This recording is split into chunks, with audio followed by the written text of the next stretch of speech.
30 años de carrera lo consagran como uno de los periodistas más completos e integrales de nuestro país. Se ha convertido en uno de los rostros más visibles de las noticias. Se ha paseado por el oficio de redactor, reportero y ancla de noticias. Ha trabajado en radio, prensa escrita y televisión. Pero si hablamos de su epicentro profesional, sería muy injusto no hablar de Radio Caracas Televisión, RCTV, lugar que él mismo considera como su casa y escuela. Su alma mater, la Universidad Central de Venezuela.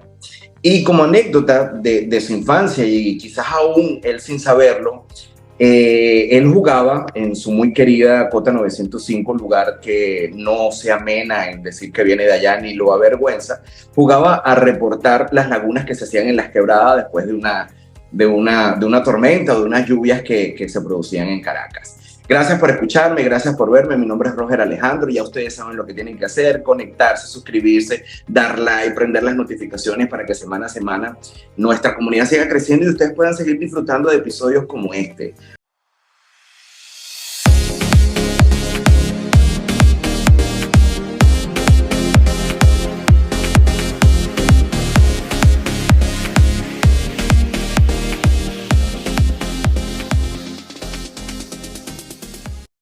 Hoy vamos a conocer un poco sobre la historia de nuestro querido Isnardo Bravo. Pronto ya se va a realizar o se va a festejar el Día Nacional del Periodista y qué mejor momento para este podcast. Isnardo, querido, buenas tardes, ¿cómo estás? Un gusto. Bueno, ¿cómo estás tú, Roger? Todo chévere, gracias a Dios. Gracias por darme la oportunidad de estar aquí contigo. No, más bien gracias a ti, porque yo sé que eres un hombre bastante ocupado, de múltiples ocupaciones, tus programas de radio, tu vida familiar y agradecido porque me hayas dado estos minutos de conversación.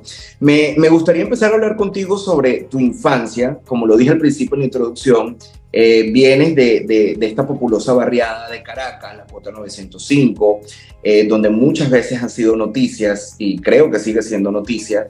Y tú jugabas a ser ese reportero de esas lagunas que se hacían en esas quebradas. Pero te pregunto, de esos prácticamente 27 años que viviste allí, ¿qué rescatas de esa infancia, de esa juventud? Mira, rescato que en principio que siempre tuve en la mente que iba a salir del barrio.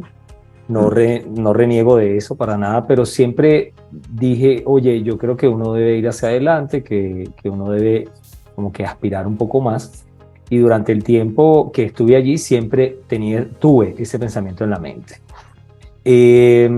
Recuerdo una infancia con un hogar funcional. Nosotros somos 4 hermanos, yo soy el menor, mis otras hermanas son hembras, y eso... Bueno, yo era el más pequeño, pero igual era el malvado. Me la pasaba haciéndole maldad a mis hermanas. Recuerdo mucha gente bonita de la 905. Tenía pocos amigos realmente en el barrio, pero amigos que todavía recuerdo y que, de hecho, recientemente me reuní con uno de ellos. Teníamos más o menos 20 años que no nos veíamos y compartí con su familia, con sus hermanas, a quienes también conocí allí en el barrio. O sea, he tenido contacto con otros compañeros que también había dejado de ver, pero como ya lo dije, tenía pocos amigos, pero muy buenos recuerdos de la 905. Estudié en el Colegio Pablo VI, que queda en la urbanización Turiamo, allí mismo en el barrio. Uh-huh.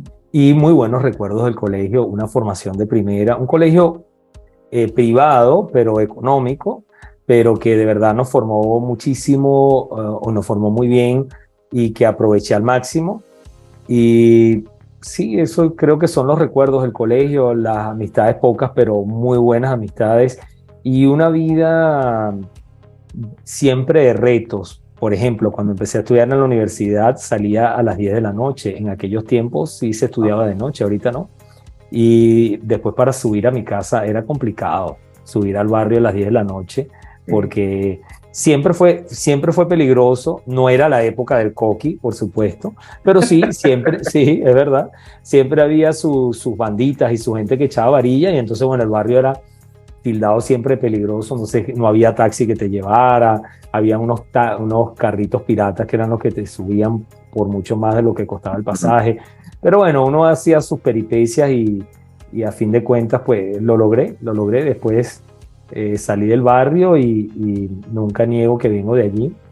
Recientemente estuve en la inauguración de un mural con tapas que hizo Óscar Olivares. Me invitaron y fui, porque sigo en contacto con mi esencia. Esa es mi esencia y eso, como te lo decía antes de iniciar el podcast, que yo creo que el haber estado allí me permite valorar muchas cosas que con este cambio que Dios ha provisto, pero que obviamente uno ha hecho su parte para que lo demás venga por añadidura.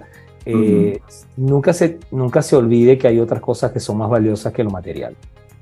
Eso te iba a preguntar, ¿tú has vuelto a tu zona de crianza, a la Costa 905 has vuelto?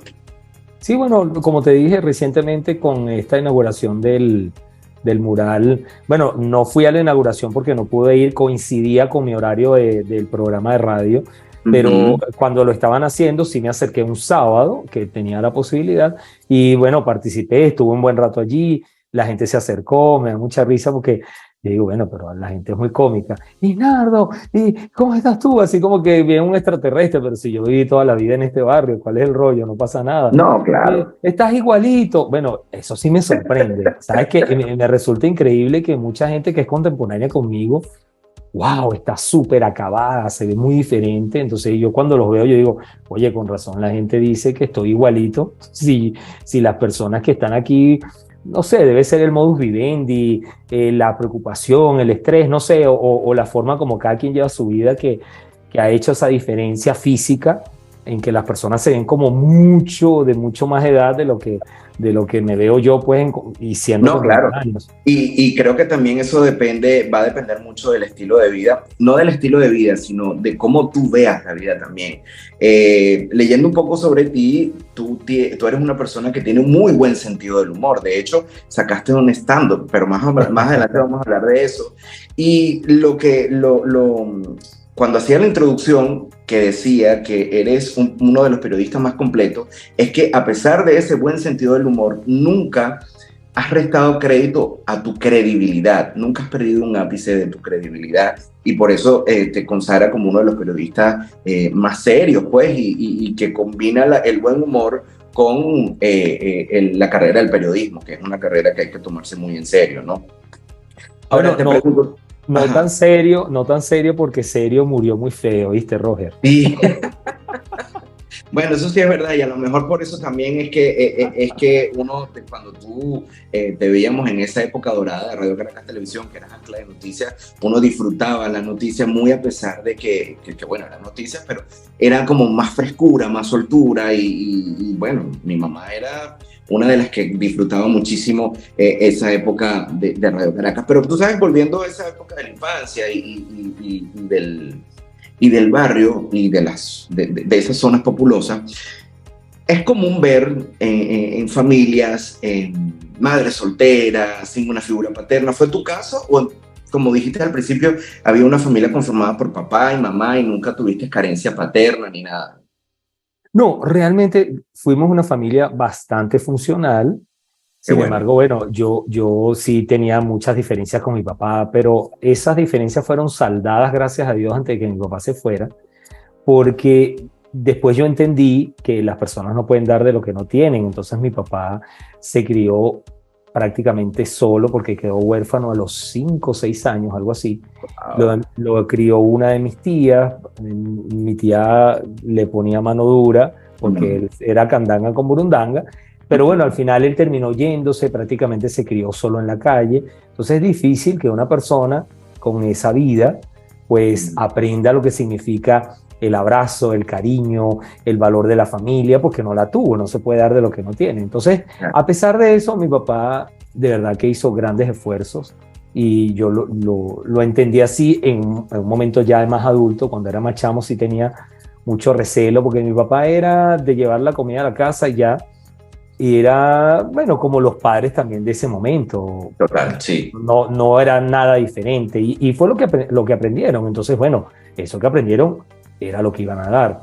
Sin embargo, como te digo, nosotros tuvimos un hogar funcional, siempre estuvo mi papá, siempre estuvo mi mamá ahí siempre al pie del cañón, no se perdía un acto cultural del colegio, era la que iba al colegio, a la que asistía a las reuniones, todo como generalmente ocurre todavía en nuestros días, que más es más, ¿eh? Entonces los padres somos como más ausentes en esos momentos importantes de los chamos. No es mi caso, porque yo cuando viví eso con mi papá, yo fui resiliente. Yo dije, cuando yo sea papá, yo voy a ser un papá presente, nunca ausente.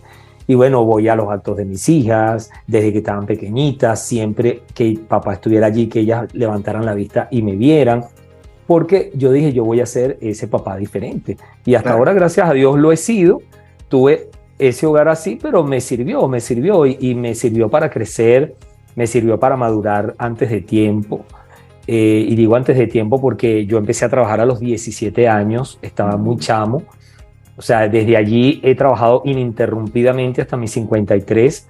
O sea, imagínate, tengo 30, serían 35 años más o menos. Más o menos. 35 años trabajando ininterrumpidamente. Claro, y bueno, es lo que dices tú, es lo que uno decide en la vida. No quisiste adoptar esos patrones que viviste tú en la infancia y eres un padre presente. Pero vamos a pasar ahora a tu alma mater, a la Universidad Central de Venezuela, ¿no? ¿Tú desde el primer momento querías estudiar comunicación social? No, yo tenía una zambumbia allí. En ese momento existía el CNU, eso ya no existe. Consejo Nacional de Universidades. Correcto. Y yo quería estudiar realmente veterinaria, pero yo era bachiller mercantil, mención administración de personal. Entonces, para estudiar veterinaria yo necesitaba ser bachiller en ciencia, entonces se descartó. Yo tenía el promedio para estudiar veterinaria, porque a pesar de que me portaba malísimo, de que firmé 200 veces el libro de vida del colegio, mis notas eran muy buenas. Yo era alumno 19 y 20. Mi promedio final, haciendo un cuarto año desastroso, porque yo estudié en un colegio privado hasta tercer año, después me zonificaron a un liceo público y bueno, ahí me desaté. Todo lo que no había hecho en el colegio privado lo hice en el liceo. Y en el liceo, pues hice estragos. Yo raspé materia, yo en mi vida había raspado materias y raspé 7 en el primero, 8 en el segundo. Mi mamá decía, te voy a mandar a trabajar, tú si eres sinvergüenza, muchacho, imagínate tú. Yo le decía, tranquila que yo voy a pasar. Y yo nunca fui a reparación. Yo al último lapso saqué 20, las materias me dieron 11, 10, 12, pero puro 20, 19, 18, que eran las notas las que yo estaba acostumbrado. Pero bueno, ese mundo distinto del liceo, entra si quieres, jubílate, todo eso yo no lo había vivido. Lo viví y con todo eso el promedio me bajó a 18 puntos. No, con un cuarto año desastroso. Y de hecho yo soy CNU, yo entré a la universidad por CNU. Yo coloqué las opciones de CNU, coloqué primera opción porque me dijeron, no, siempre sale la última opción. Entonces yo puse la última opción, administración de personal. Pues yo decía, bueno, como soy bachiller, mención administración de personal, voy a profundizar en eso. Después puse en segunda opción tecnología de alimentos. O sea, imagínate tú, eso era piña con limón, con fresa, con okumo. Eso no pegaba, pero bueno, eso fue lo que... Y en primera opción puse comunicación social. Y bueno, terminé saliendo en comunicación social por CNU y me salió en la UCB. Yo salí del liceo en el año 88, en julio, y ya en octubre yo estaba empezando la universidad. Claro, pero tú colocaste comunicación social por colocarla o porque realmente tenías bueno, no, sí quería. No, yo quería comunicación social, pero la puse como primera opción pensando en que no salía. O sea, porque me dijeron, no, lo que pongas de primera opción es muy difícil que te salga. Y yo decía, bueno, yo quiero comunicación social, yo la voy a poner en primera opción, pero para asegurar, dije, voy a poner en tercera opción. Porque me dijeron, no, siempre salen las últimas opciones, la tercera. Voy a poner lo que ya yo tenía un adelanto, que era administración de personal, porque era bachiller mercantil, mención administración de personal, como para asegurar. Pero no, siempre quise comunicación social, siempre. No, y además que fuiste bastante afortunado que ya de buenas a primeras quedaste, ¿no? Ahora, esa época de estudiante de la UCB, leyendo un poco sobre ti, hiciste la carrera allí y fue la época, no sé si fue la más ruda, porque era la época de los encapuchados, de los disturbios, de las manifestaciones. Cuéntame más o menos esa época de estudiante de lanzapiedra, en algún momento lanzaste piedra, protestaste. No, fíjate que de verdad nunca lancé piedra, pero siempre estaba viendo, metido en los disturbios. Y una vez me dieron un perdigonazo en la frente. A mí me dieron un perdigonazo en la frente, zafriqueando, porque yo de verdad no tiraba piedra. Los que tiraban piedras son los que ahora están en el gobierno, porque esos eran los que encapuchados de ayer. Oh my Entonces, God. es en serio, hay cuentos de eso. Lo cierto es que en esa oportunidad que me dieron el perdigonazo, yo estaba con una compañera, Jenny Oropesa, los dos estudiamos allí, me da mucha risa porque nos metimos en el disturbio y cuando arrancamos a correr, que nos metimos por una reja hacia la Cachucha, porque el disturbio era en Plaza Venezuela, en la Puerta Tamanaco, se viene esa descarga, esa arremetida de la Policía Metropolitana, me dan el perdigonazo por aquí, me dieron el perdigonazo. En ese momento tenía más cabello, Roger. O sea, ahorita tengo el aeropuerto un poco más grande. Entonces me dieron el perdigonazo aquí en la frente y la sangre es demasiado, o sea, no, y en la frente la sangre es... Mira, yo no podía ver por este ojo, o sea, la sangre me tapaba toda esta parte de la cara y mi amiga Jenny Oropesa, nos perdimos, ella se metió por un lado, yo por el otro y me cuentan después que ella llegó a la Escuela de Comunicación Social diciendo lo mataron, llorando, le dieron un tiro, claro, le dieron un tiro en la cabeza. Ella cuando dijo de un tiro en la cabeza, mis otros compañeros, todo el mundo se alborotó, la gente se fue para el clínico universitario, pero cuando vieron el clínico universitario yo estaba sentado en una silla, ya me habían limpiado la cara, tenía un poquito de sangre, pero tenía aquí el chichoncito, porque me quedó de hecho me sacaron el perdigón el mismo día. El doctor me dijo, no hombre chico, vamos a sacarte eso de una vez, y me hicieron una sutura, 2 punticos, me agarraron y listo, por ahí se me perdió la herida. Pero no fue nada extraordinario, sino el susto, el sangrero. Y yo decía, bueno, no me dieron un tiro en la... Yo decía, wow, ¿será que me dieron de verdad un tiro en la cabeza? Pero porque el impacto es durísimo. Pero no, yo decía, no, pero si estoy consciente, pero si camino, pero no puedo ver por la sangre. Pero yo haciendo mi análisis ahí rápidamente. Pero no, de verdad que nunca tiré piedra, solo llevé ese susto, pero fue un pequeño susto en comparación a lo que le pasaba a otra gente. Y después de ese susto seguiste estando de asomado, como decimos nosotros. ¿Sí? Sí. Eso es un buen periodista. Eso es ser un buen periodista. Es que no tenía de otra porque de verdad que esa vena periodística, eso siempre lo tuve y lo tengo. Yo veo algo y me acerco y grabo. O sea, si pasa algo y estoy yo inmediatamente me pongo mi vestimenta de periodista y asumo mi trabajo. Ahora, me animo a hacerte esta pregunta, ¿no? De esa época de estudiante que eran finales de los 80 y principios de los 90, ¿no? Que me estabas comentando tu época de estudiante en la universidad. De esa época a la época actual, ¿cuál crees tú que es la diferencia en pensum de estudio? Yo creo que han cambiado tanto las cosas en estos años porque, bueno, en esa época salían muy buenos periodistas con un pensum bien nutrido, bien denso, bien preparado. ¿Crees que actualmente siguen saliendo preparados con toda esta... Ya, claro. Pero fíjate que yo creo que de hecho se diversificó la carrera. Yo lamenté mucho la noticia de que la UCAP, por ejemplo, redujo la carrera de 5 años a 4.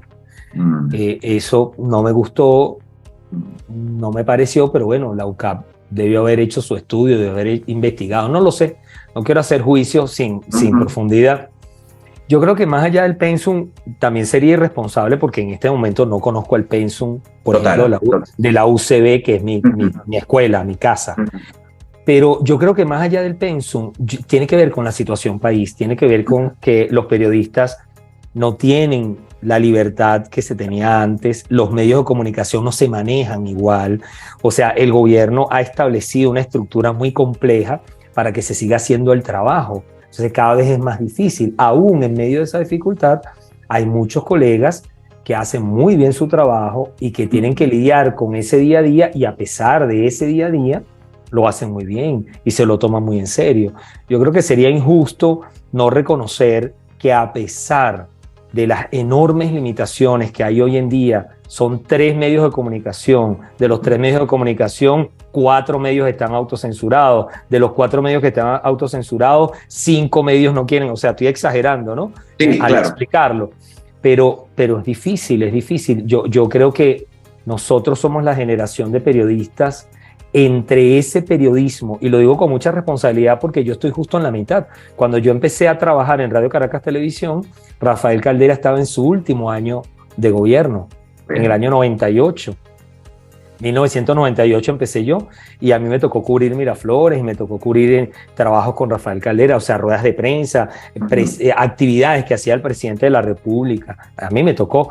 Y ese momento, al momento Chávez, sobre todo después de 2002, porque antes de 2002 el manejo fue distinto, pero después de 2002 el chavismo se radicaliza, el chavismo se apertrecha y comienza todo esto que ya es una historia harto conocida por todo el mundo. Entonces, más allá de la preparación que tienen los estudiantes de comunicación en las universidades, que también tiene sus bemoles, que también tiene sus lados que hay que revisar, hay una estructura de medios, una realidad país muy diferente a la realidad país que me tocó vivir a mí después de salir de la universidad. Sí, no, y a pesar de que son dos épocas totalmente distintas y 2 momentos distintos, es lo que dices tú. Hoy por hoy los que son egresados del área de comunicación social salen a la calle y se encuentran 3 medios de comunicación nada más, de señal abierta, muchas restricciones, y más bien es digno de admirar todo el trabajo que hacen, ¿no? Pero hablaba de la diferencia, y no por ser, vamos a decirlo, para no caer en temas de como malos, por decirlo así. De esa época tuya salían por vocación, porque les gustaba, pero tú sabes que estando yo en Venezuela todavía, yo todo el que conocía que quería estudiar comunicación social era porque quería salir en televisión. A esa diferencia generacional es la que yo me refiero. Quizás los periodistas de antes salían por vocación, porque les gustaba, amaban la carrera, y hoy por hoy lo ven desde otro punto de vista, desde el punto de vista de estar en Trending Top y de salir en televisión, de una figura, de una bonita cara. A esa diferencia es la que yo me refiero. ¿Cómo la ves tú? Sí, no, sí lo hay. También pasaba en mi época, que había gente que quería estudiar comunicación social, porque además en ese momento sí había una competencia televisiva importante. O sea, ser periodista del Observador no era cualquier cosa. Ser periodista de Noticiero Venevisión, que era la competencia, también era importante. El mismo Televen. O sea, ser periodista de televisión, cualquiera fuese el medio, hasta la misma Globovisión. O sea, Globovisión marcó pauta con un estilo particular, criticable en algunos casos, en otros no, pero marcó pauta. Entonces, obviamente eso también existía. Yo creo que la situación país no solo afectaba al periodismo. O sea, eso de la vocación, eso de querer hacer las cosas diferentes, no solo ocurre en el periodismo. Para que tengas una idea de cómo han cambiado las cosas. Mira, cuando yo conocí a mi esposa es médico. Cuando yo la conocí, yo recuerdo que ella para su posgrado, cuando ella concursó para el posgrado, si no recuerdo mal las cifras, eran como 500 médicos optando a 70, 100 cargos, algo así. ¡Wow! 500. Ella ya no está en la maternidad, pero yo llegué a escucharla decir que abrían los concursos para los posgrados y cerraban el posgrado porque no había estudiantes que participaran en el posgrado.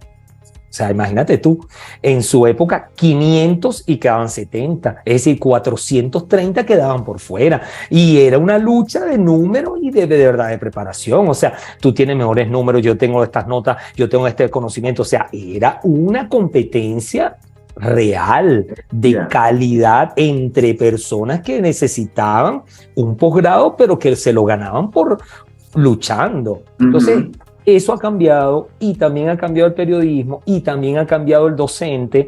O sea, imagínate, ¿quién estudia ahorita en el Pedagógico de Caracas? El número de estudiantes que optan por estudiar una carrera como profesores es casi nulo. Entonces, en el fondo, obviamente, hay una situación país que ha permeado todo. y que ha afectado todo y que ha afectado la conducta ciudadana. O sea, ahora eso siempre existió, pero ahora es más común que antes que el ciudadano opte por la trampa, opte por hacer las cosas de forma indebida, opte por ser abusivo si tiene algún cargo de poder descaradamente, lo hace un policía, lo hace un guardia nacional. Entonces, decir que eso no ocurría antes es mentir, es ser irresponsable, pero, un momento, sí existía, pero ahora es el común denominador y todos esos productos de lo que ha ocurrido en Venezuela, de esa forma displicente como se ha llevado el poder, de la forma de... Y esto no tiene nada que ver a favor o en contra del gobierno, es un análisis... No, y es que no me importa igual, es un análisis sencillo de que no puede haber un ciudadano comprometido si, por ejemplo, quienes tienen que hacer cumplir las leyes son los primeros que violentan la ley. Porque como dice la doctora Nancy, a mí me encanta, yo veía mucho ese talk show que ella decía, conducta que no se corrige, conducta que se repite, la gente hay que corregirla. O sea, y es así. Si una persona ve que se mete por aquí y no pasa nada, se mete el otro y no pasa nada, entonces se mete en 500, pero si uno ve que al meterse por ahí, el policía te está esperando por allá y no te está esperando para matraquearte, te está esperando para multarte porque cometiste una falta. Eso va a generar una conducta diferente. Entonces, todo eso ha afectado al periodismo, a los médicos, a todas las profesiones, al ciudadano de a pie, al que también tiene no una profesión, pero sí tiene un oficio. Entonces, el carpintero te quiere estafar, el plomero te compra la pieza más barata, pero te la cobra más cara, porque es una conducta, una estructura social que se ha exacerbado con todo este proceso loco llamado revolución.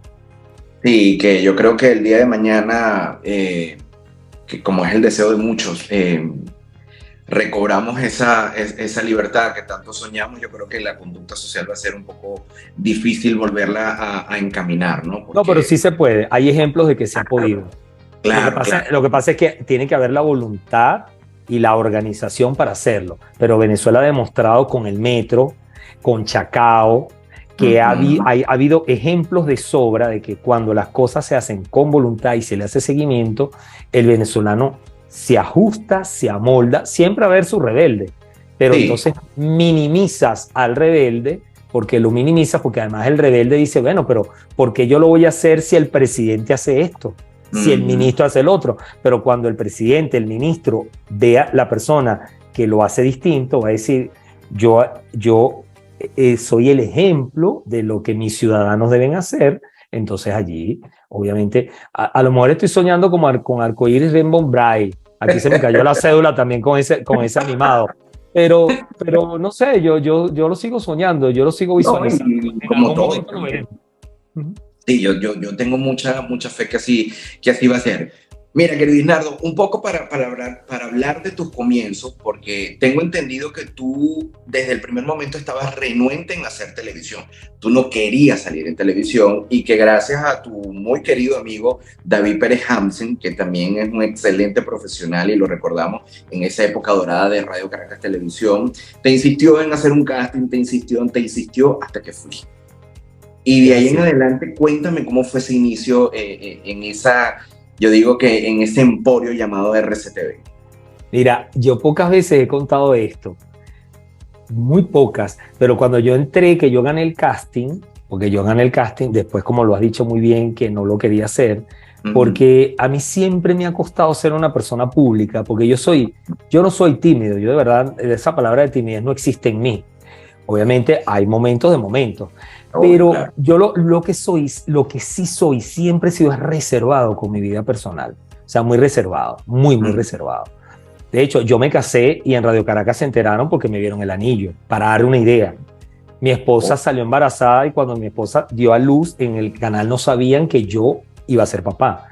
Se enteraron porque el parto se adelantó y tuve que pedir permiso. Porque no es que a mí me echaban broma, me decían en el canal, me decían señor misterio. No es que soy misterioso, sino que a mí no me gusta alardear, o sea, mis cosas son mis cosas y punto. Y ser una persona pública, wow, es Conlleva complejo. muchas cosas. Claro, porque la gente empieza no es que tienes, sino que es casi a veces inevitable que haya cosas de tu intimidad que se puedan saber. Por ejemplo, Dios nos proteja.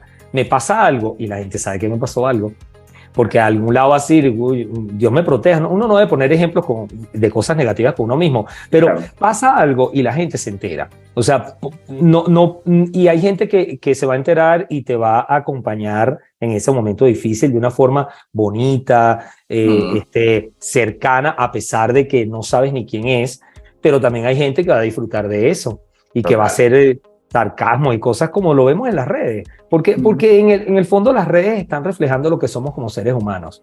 O sea, hay gente que de verdad tiene miseria dentro y hay gente que tiene grandeza, y así somos los seres humanos. Entonces tú notas en esos momentos complejos la miseria y la grandeza. Entonces eso era lo que siempre yo me debatía de ser una persona pública. Bueno, a fin de cuentas acepté el casting, acepté la propuesta después de haber ganado el casting, pero mira, porque yo en mi vida había usado trajes y como reportero yo tenía que estar de punta en blanco. Yo tenía dos trajes, como 5 camisas de vestir y corbata, sí tenía bastante, porque siempre me habían dicho que tú te cambias la corbata y la gente piensa que tú tienes un traje diferente. Bueno, tenía bastante corbatas, pero digo bastante, 15, 20 corbatas. O sea, ya en un mes, ya las había no me alcanzaba. Ya a los 20 días tenía que repetir. Entonces yo decía, wow, increíble. Claro, en el canal, milagrosamente, yo entré y justo coincidí con una dotación para los reporteros. Entonces dije, listo, se armó un limpio, porque ahí me dieron, si no mal recuerdo, 4 trajes. Me dieron la opción de tener como 6, 7 camisas, ni hablar de la cantidad de corbatas. O sea, una dotación justico entrando, y eso ayudó a compensar esa carencia de que yo en mi vida me había puesto traje, porque uno se ponía un traje para una situación especial, claro. Lo sacabas del closet, lo ponías al sol para que se le quitara el olor a naftalina, y te ponías tu traje. Pero bueno, esas primeras de cambio fueron complicadas con la ropa, pero al fin de cuentas la cosa se niveló. Y al principio, antes, como yo entré en el año 98, yo realmente mi vida personal y mi vida profesional cambió después de la tragedia de Vargas. Pero antes de la tragedia de Vargas nadie me conocía, yo no tenía ni carro, y yo me montaba en la camionetica, y yo sí, la gente a veces me veía así como que, oye, como que lo he visto en algún lado, pero nadie me decía, mira, tú eres el Observador, nada. Y yo, no vale, yo pensé que esto era así, que todo el mundo te conocía. No, pero nadie te conoce, qué bueno, buenísimo. Yo pensé que iba a ser que un gentío te abordaba y no sé qué, pero yo pensé que iba a ser, cambió después de diciembre del año 1999, porque no había un lugar donde yo estuviera que la gente no supiera que yo era el muchacho que había estado en la tragedia de Vargas, el reportero del Observador, Isnardo Bravo. O sea, increíble. Pero cuando te digo del cielo a la tierra, mi propia esposa me lo dice, porque nosotros éramos novios en ese momento, y nosotros nos hicimos novios antes de la tragedia de Vargas, y ella me decía, mi amor, es increíble cómo cambió todo después de la tragedia de Vargas. O sea, nosotros no podíamos estar en un lugar sentados comiéndonos un helado, que la gente no se acercara, una foto, un autógrafo, y no sé qué, te felicitaron. O sea, increíble de verdad. El cambio fue, pero del cielo a la tierra, y ahí sí supe lo que significaba ser una persona pública.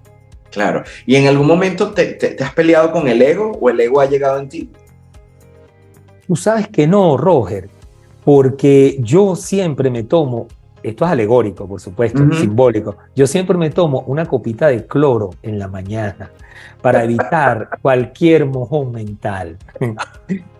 Porque yo siempre le digo a Isnardo, tú no vales por lo que tienes, sino vales por lo que eres. Entonces, de verdad, el ego nunca me ha ganado, nunca. Qué bueno. A veces, por supuesto, uno tiene sus momentos de cuestionamiento, pero te digo con mucha responsabilidad que no me afecta el ego, porque yo, como te digo, yo antes de estar en televisión viví muchas cosas, pero muchas cosas que me hicieron entender eso, que además que esto es un momento, esto es circunstancial. Hoy la gente me conoce, pero si yo dejo de hacer cosas, la gente se va a olvidar de mí. Entonces, claro, es una circunstancia y la circunstancia forma parte de la vida, pero la vida está llena de muchas circunstancias. Entonces, de verdad que no me peleo con el ego, porque yo lo tengo allí en su lugar preciso. No, de verdad, gracias a Dios. Bueno, mucha gente dice, no, que Isnardo es humilde. Yo no creo, porque para mí el concepto de humildad es algo muy profundo. Yo quiero la humildad que tenía San Francisco de Asís. Esa sí es humildad. Claro, eso sí es humildad. Claro. Y me falta mucho.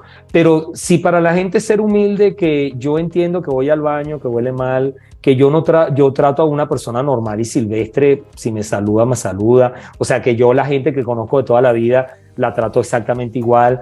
O sea, si eso es ser humilde, entonces bueno, voy encaminado.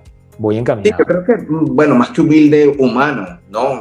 Una persona totalmente humana, sencilla, que el ego no se ha apoderado de ti en ese aspecto, ¿no? Y aquí sí quiero hacer como un paréntesis, porque desde el primer momento que yo te contacté para bueno, estos minutos de conversación, en ningún momento dudaste y me dijiste, sí, plomo, vamos a darle play. Quizás y tú eres una persona pública, trabajaste por muchos años en una cadena de televisión tan importante en nuestro país como lo fue Radio Caracas Televisión, que era pionero, fue empresa pionera de la televisión en nuestro país, fuiste ancla de noticias del Observador, que era la universidad del periodismo en Venezuela, y en ningún momento dudaste, y eso te hace ser una persona sencilla, humilde, grande, y que bueno, eso se aplaude también, ¿no? Gracias. Ahora, hablando de esa época de Radio Caracas, tú sabes que viendo entrevistas de muchos actores, artistas que pertenecieron a esa gran empresa, ellos a veces hacían comparación de un canal con el otro, y siempre Radio Caracas es el sinónimo de familia. Era un ambiente totalmente distinto, era más de la vida cotidiana, más de pueblo, más de eso. Tú que viviste esos años en ese ambiente, ¿cómo era el ambiente de Radio Caracas? Sí, bueno, te voy a decir, era un ambiente de competencia, a veces leal, a veces desleal, pero sí había, es que yo creo que Radio Caracas, sobre todo en los últimos años, se cuidó mucho de hacer que el personal formara parte de la identidad. O sea, hizo un trabajo interesantísimo. Es que yo creo que si eso no lo hubiese realizado el equipo de personal, de la gente de administración de personal del canal, de la vicepresidencia de personal, la gente no hubiese salido como salió, los trabajadores no hubiesen defendido el canal como lo defendieron. Porque el canal empezó a ocuparse del trabajador, empezó a beneficiar al trabajador, empezó a valorar, obviamente como en toda familia hubo defectos y hubo muchas cosas, pero ese trabajo nosotros siempre lo reivindicamos, y cada vez que yo hablo de esto siempre nombro a Ananí Hernández. Cuando ella llegó al canal, ella transformó esa política de personal, y yo creo que no había una persona que no amara a Ananí en el canal. Porque lo hizo cercano. Ananí era la persona que se paraba en la puerta del Día del Trabajador y te daba un caramelo, bienvenido. Entonces tenía un lugar en el lobby donde cómete una empanadita, este es el regalo, vamos a hacer esto. O sea, era una cosa que tú decías, los pequeños detalles hacen las grandes diferencias. Bueno, Ananí siempre se ocupaba tanto que nosotros, echando broma, en un momento cuando ya sabíamos que el asunto del cierre del canal iba en serio, bueno, siempre supimos que iba en serio, pero cuando se estaba acercando el momento, nosotros bromeábamos a Ananí y le decíamos, Ananí, ¿tú crees que aunque cierren el canal, nosotros podemos seguir teniendo la fiesta de fin de año que tú nos haces? Porque era el lugar de encuentro de todo el mundo, y de verdad que además la imagen que tenía Radio Caracas en el pueblo era esa cercanía a la que hace referencia tú. Venevisión siempre lo veían como algo elitesco. En cambio, Radio Caracas, lentejuela, era en cambio, Radio Caracas era el reportero que se metía en el pantano, que se tiraba por el barranco, y entonces el canal cercano, el que hacía la denuncia, el que buscaba, el que trabajaba. Es increíble, de verdad. Y de hecho, disculpa que te interrumpa, de hecho Emilio Lovera lo dice muy bien en su podcast o en su programa. Decía, tú veías los decorados de las telenovelas por ejemplo, de un barrio o de una casa humilde de Radio Caracas y veías la de Venevisión y ahí tú veías la diferencia. Eran dos cosas totalmente distintas, ¿no? Sí, y sí. es lo que tú dices. Ahora, tú sabes que cada quien vive su vía crucis de manera distinta, ¿no? Y cada quien vive su luto o su sentimiento de manera distinta. Pero yo te pregunto, ¿cómo viviste tú el cierre de Radio Caracas? Mira, para mí fue duro, para todos, pero fíjate, Claro. mi hija menor va con el cierre del canal, porque ella tenía 14 días de nacida cuando cerraron el canal. Yo acababa de ser papá por segunda vez. Entonces imagínate qué pasaba por mi mente. Dios mío, ¿qué voy a hacer? Yo soy papá otra vez. De hecho, yo me quedo unos 2-3 meses más en el canal después del cierre, y después yo me fui para Canal I. Me llamaron de Canal I. Yo dije, bueno, yo voy a probar en Canal I. Y estuve 4 años en Canal I. Lo que pasa es que el sello Radio Caracas es tan grande que Sí. la gente no recuerda mi paso por Canal I. No lo recuerda. No. Realmente no. Pero yo estuve 4 años en Canal I. Entonces, Radio Caracas, o sea, el cierre de Radio Caracas fue muy duro psicológicamente. Mira, hubo gente que se enfermó, hubo gente que murió de cáncer, porque el cáncer está muy ligado a las emociones. O sea, hubo gente que pasó trabajo parejo. Y yo recuerdo que después del cierre de Radio Caracas, yo tuve en 8 años aproximadamente 9 trabajos. Imagínate la inestabilidad laboral. Yo creo que el lugar donde más tiempo duré después del cierre fue en Canal I. Pero después del Canal I yo estuve en El Nuevo País. Antes de estar en Canal I, yo duré unos meses sin trabajo. Entonces mataba un tigrito aquí, escribí una noticia por allá. O sea, fueron momentos muy duros, emocionalmente complejos, pero yo siempre le he agradecido a Dios esa fortaleza interna que Él ayudaba a construir en mí. O sea, yo realmente en los momentos complejos es donde menos me rindo. Yo soy rebelde en eso. Y como tenía esa cosa contra el gobierno y con todo, ustedes cerraron, yo voy para adelante y voy a hacer esto y no me voy a rendir y no me voy a ir del país y voy a seguir, porque a mí, yo soy en ese sentido, ¿cómo te digo? Rebelde con causa. No puedo, me meto por aquí. Me cerré, me meto por allá. O sea, yo insisto, yo persevero, yo no me rindo. En algún momento, en esos últimos minutos, que me imagino que tú estuviste ahí en el lobby de Radio Caracas, ¿en algún momento tuviste la esperanza de que no lo cerraran? No, yo siempre supe que Chávez lo iba a hacer. Yo recuerdo que cuando Chávez anunció el 28 de diciembre, Día de los Inocentes, porque fue ese día cuando él dice ese canal que se llamó RCTV, bajen, agarren sus cámaras, no sé qué, todas esas peroratas que decía Chávez y que lo llevaron a donde está ahora, como nos va a llevar a todo. Por eso la gente debe entender que usted debe hacer los mejores esfuerzos para hacer las cosas bien, porque eso es mentira, que usted no responde por lo que hace. Yo creo firmemente en eso. Y no es de Chávez nada más, es de todo, es la conducta ciudadana. Usted tiene que hacer dar lo mejor de sí para obtener los mejores resultados. Entonces, ese 28 yo estaba de guardia. Y por supuesto se dispararon las alarmas, llegaron todos los abogados del canal, eso fue un despelote. Y llegó Marcel Granier.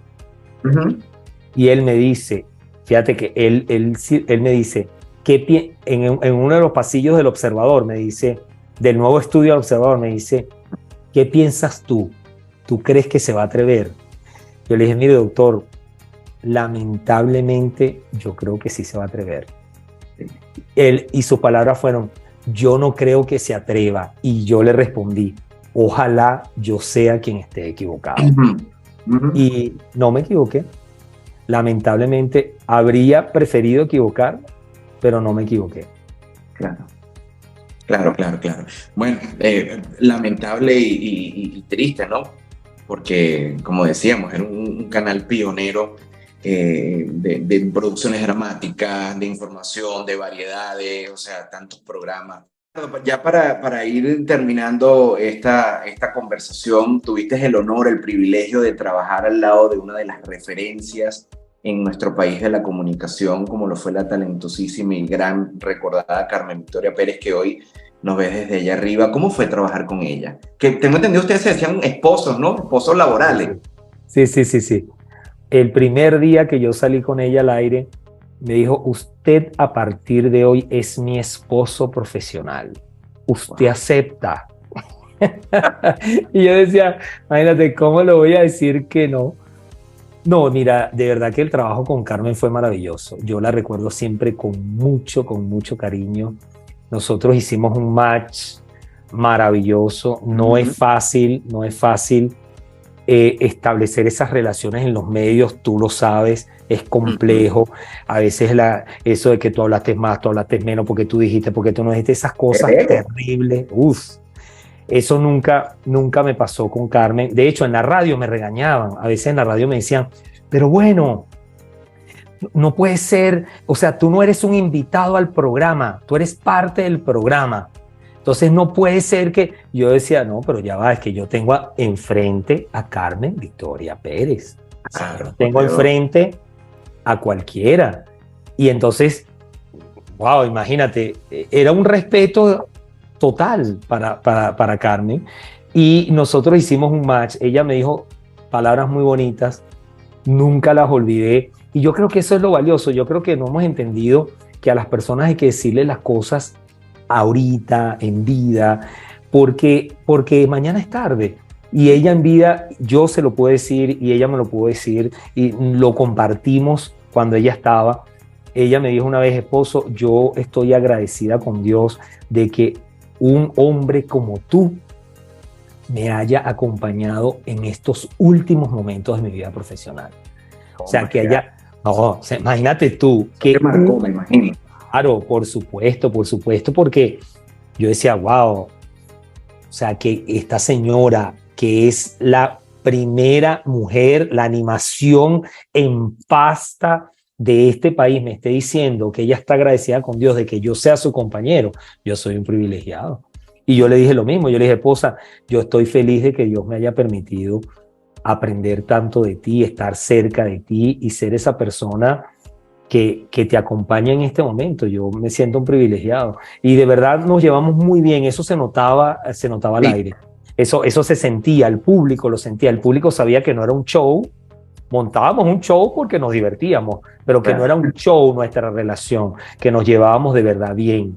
Y ella me decía, ella me escribía a veces, 10 de la noche, 11 de la noche, alguna información. Me decía, esposo, esto.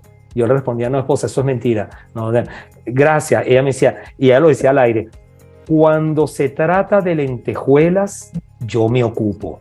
Pero cuando se trata de información, mi esposo tiene la última palabra. No sé, increíble, de verdad que fue una relación maravillosa. Qué bueno. Querido Isnardo, yo te agradezco estos minutos de conversación, la oportunidad, como lo dije en parte de la entrevista, pues nunca dudaste en compartir conmigo estas experiencias de vida, de tu vida de infancia, tu vida familiar, tu vida profesional. Te agradezco de antemano y en público la oportunidad.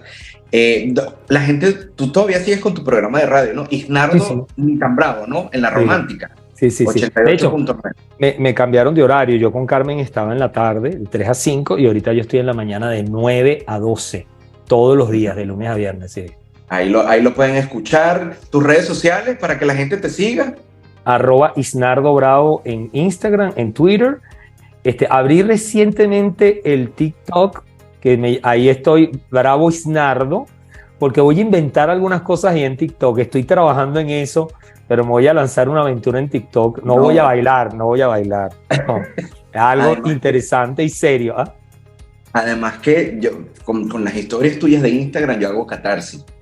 Porque es que colocas cada cosa allí y yo digo, no, de verdad, si uno está triste, váyanse a ver las historias de Inardo, porque ahí a ustedes se le va a cambiar la actitud en ese momento. Te agradezco la oportunidad, que sigan los éxitos, que sigas labrando mucho más esos caminos y que vengan cosas positivas, buenas, tanto para ti como para tu hermosa familia. Te agradezco estos minutos. Igual a ti, un gran abrazo.